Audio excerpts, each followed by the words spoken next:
Hey thinkers, as a student and a learner, do you think you have the skill to be able to determine the difference between good and bad information or reliable or unreliable information? In this video, we're going to talk about 4 things that you should always be careful of whenever you're seeking out information.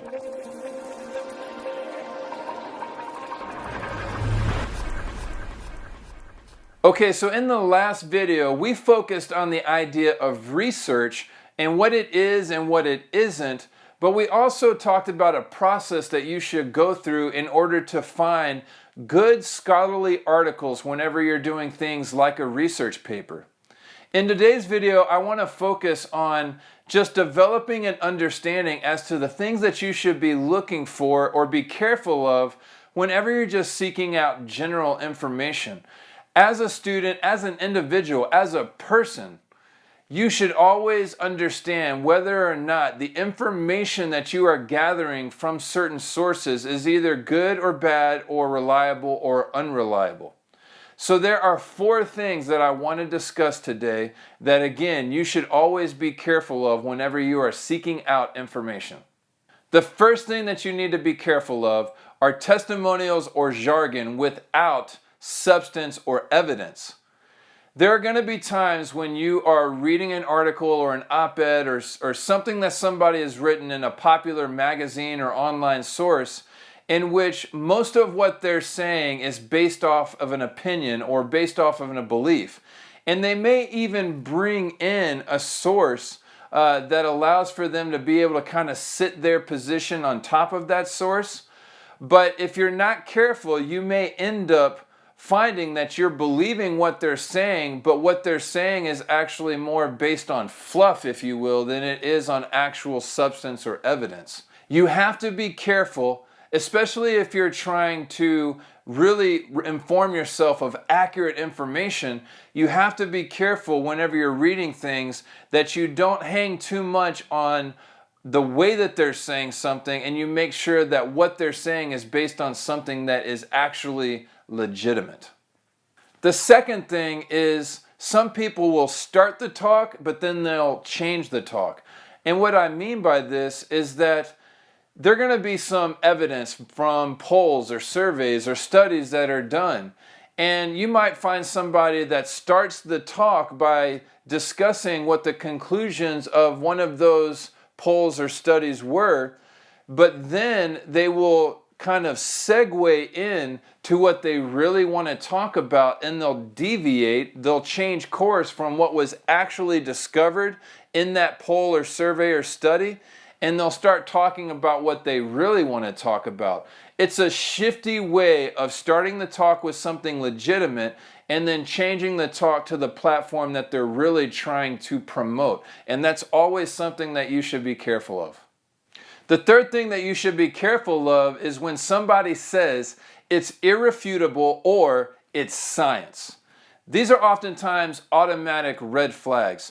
There are not too many discoveries within the scientific field in which the results can't be or shouldn't be challenged. There are some instances in which there are finite results or facts that are gathered from the results of that particular study. But for many studies, there is simply evidence that either supports or doesn't support a certain conclusion based on the questions and assumptions that were made at the beginning or prior to the study actually being conducted.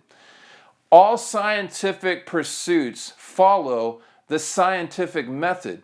And in many situations, science is established that the process is all about refuting or challenging certain results from past experiences. And so when people say it's irrefutable or it's science, the reality is science is all about challenging outcomes and results and finding the next best answer or outcome. And so if we were just to stop altogether, then science itself would stop altogether. So be careful when somebody says it's irrefutable or it's science. oftentimes those are the exact things that you should actually be challenging and digging deeper into to really discover what is actually accurate. The fourth thing that you should be careful of is don't be duped. Based on the three things that we've already talked about, be objective. Be somebody who is going to dig deeper than the superficial, surface type of testimonials or jargon or positions, or this new study said this and this new poll said that. Don't fall into the trap of that type of language and that type of substance.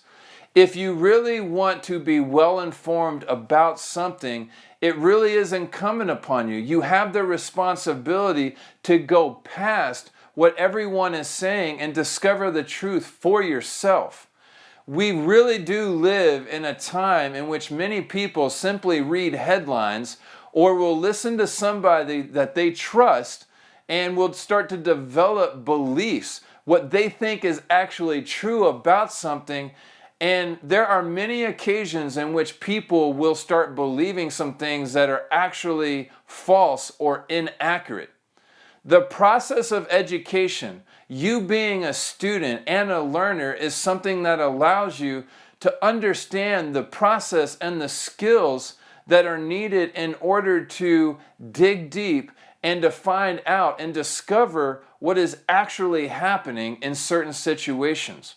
So as a student, don't be somebody who lives on the surface. Don't be somebody that can easily be duped into believing a certain narrative whenever that narrative doesn't have a lot of substance or evidence supporting it. The only way that you're going to ever be able to develop this kind of skill is investing the time needed in order to really go past the information that is being presented to you at any given situation or time. So your thumbs might be fast, you might be able to get the information fast, but that doesn't mean that you should believe everything that you read and that you should believe the first thing that you read. If you really want to be well informed, take more time to discover what is actually accurate whenever you're forming your beliefs and opinions about things. Well, in this video, my intention was to shoot you straight and to make sure that you understand the value of being able to dig past just the surface information. Don't be someone who is a headline surfer or hops on every trend wagon out there. Be careful of those types of things. Don't just fall victim to certain narratives just because those narratives are being spoken by certain people or certain populations of people. As a student, it's your job to learn how to dig deep into the information and discover accuracy and truth. Learn, develop, grow. That's why we're here. That's what we're talking about today. I'm Dr. Jason Wright with Think It Clear, and I hope to see you again next time. If you found this video helpful, I encourage you to subscribe to our channels, both YouTube, Facebook, and Twitter. And then if you know other students that you think could benefit from this particular video, or people in general, because it doesn't require that you be a student to better understand how to find good or reliable information. Make sure that you keep showing up. We drop videos every week. So again, I'll see you next time.